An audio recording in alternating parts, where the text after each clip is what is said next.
He graduated today with a Bachelor of Science. When he is not studying differential geometry and statistical mechanics, Stephen engages in a broad range of interests. He plays guitar, writes original comedy songs, and is a keen chess player. He has an ongoing interest in Warcraft, Starcraft, and Magic the Gathering. Please join me in welcoming Stephen to deliver the Valedictory speech on behalf of the graduates.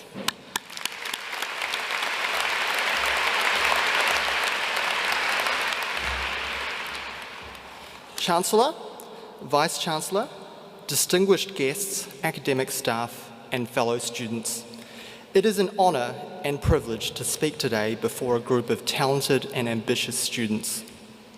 We each embarked on a challenging quest and today we complete it successfully.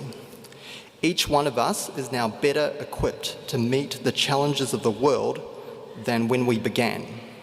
Now, more than ever, scientific education has become a crucial support structure, a pylon of the modern economy.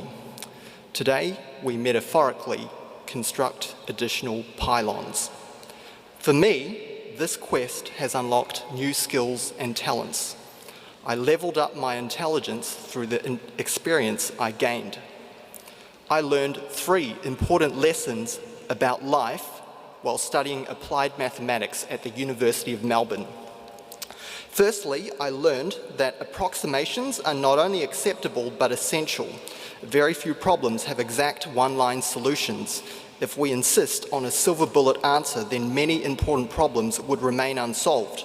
My physics professors showed me the way forward. If I step back and squint hard enough, every problem on an exam and in life approximates to a simple harmonic oscillator. I learned that to solve a hard problem, I start with an easy problem that resembles it. I must work to incrementally improve the approximation. Secondly, I learned to allocate my time carefully. Every approximation carries truncation error. How much error is acceptable? When is it time to stop adding together Bessel functions or Feynman diagrams?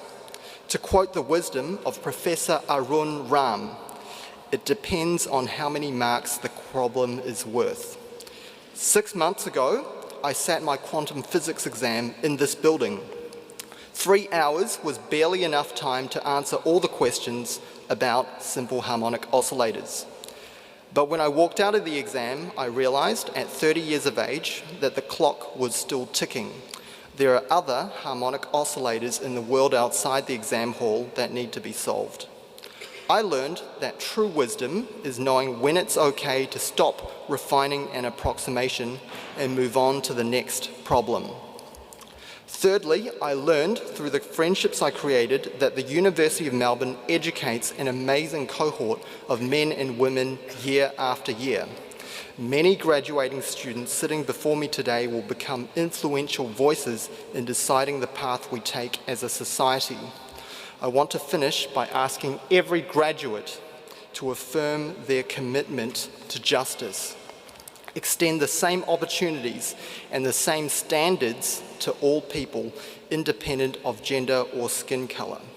I'm asking you as future leaders to elevate yourself above the ugly tribalism that produces and excuses discriminatory policies and quotas. Thank you.